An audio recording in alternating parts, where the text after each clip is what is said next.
Hello everyone, আসসালামু আলাইকুম। আশা করি সবাই ভালো আছেন। আল্লাহর রহমতে আমিও ভালো আছি। তো আজকে ইতালিতে আমাদের এক প্রতিবেশী বাঙালি ভাবে আমাদের জন্য ইফতারি পাঠাইছে। তো এই তো এখানে ফল আছে কয়েক ধরনের, তারপর খেজুর, আর এখানে উনি রোল বানাইছে সবজি দিয়ে, তারপর পাটিসাপটা পিঠা। তো আমাদের চারজনের জন্য উনি ইফতার দিছে। তারপর নাগামরিচের ওই যে বেগুনের মতন বানাইছে ওইগুলা।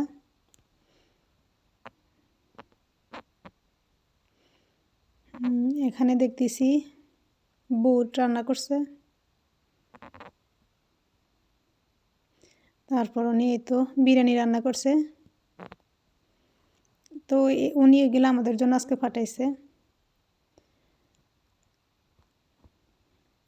তো এখন ইতালিতে দুপুরবেলা আমি একটু বাইরে গেছি। তো দেখেন ইতালিতে স্কুলে বাচ্চারা কত সতর্কভাবে ম্যাডাম বা স্যাররা তাদের অভিভাবকদের কাছে পৌঁছায়। এখন স্কুল ছুটি, অভিভাবকরা আসে বাচ্চাদেরকে নেয়। যদি অভিভাবক না আসে ওই বাচ্চাদেরকে দেয় না, আমাদের কাছে রাখে। বাঙালি দেখছেন, এটা বাঙালি ভাবির মেয়ে। এই তো দৌড় দিছে আমাদেরকে দেখি। তো আমি আসার সময় আমার হাজব্যান্ড ফোন দিছে মাছ নিয়ে আসার জন্য। এটা হচ্ছে ইতালিয়ান সামুদ্রিক মাছ, নাম হচ্ছে ত্রিলিয়া। তো আমি এই মাছগুলো আমার খুব পছন্দের। একবার এগুলো ফ্রেশ মাছ, আমি ডিপ ফ্রিজের মাছের থেকে আমার গন্ধ লাগে, যার কারণে উনি যখনই ফ্রেশ মাছ পায় এগুলো আমার জন্য নিয়ে আসা আছে। দুইটাই খাইছে।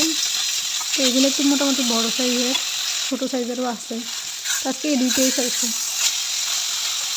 যার কারণে এই দুইটাই নিয়ে আসছে। এগুলা ভাজতে অনেক সতর্ক করে ভাজতে হয়, খুব নরম মাছ। হলুদ না দিলেও কোনো সমস্যা নাই, কারণ মাছগুলো একটু দেখতে লাল লাল। তাই তো আমি এখন ভাজতেছি এগুলা।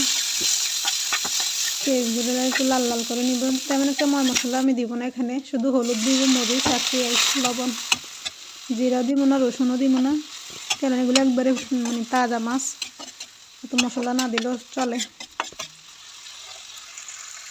এই তো টমেটো দিয়ে দিছি আমি। এই মাছগুলো খেতে অনেক ভালো লাগে আমার কাছে।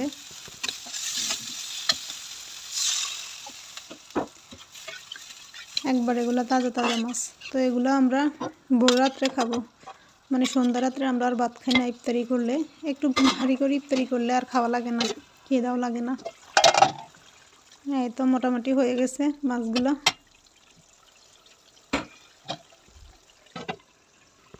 তো এই তো আমার রান্নাবান্না প্রায় কমপ্লিটের কাছাকাছি।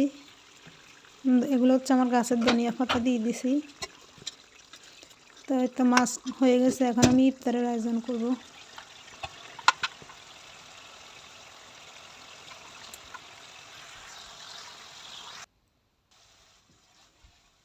তো এগুলোকে এখন মাখা মাখা করে রাখছি আমি। এই তো হয়ে গেছে। আসলে আমার মোবাইলে ক্যামেরাতে তো সুন্দর ওঠে না, বাস্তবে কিন্তু মাশাআল্লাহ অনেক সুন্দর দেখা গেছে কালারটা।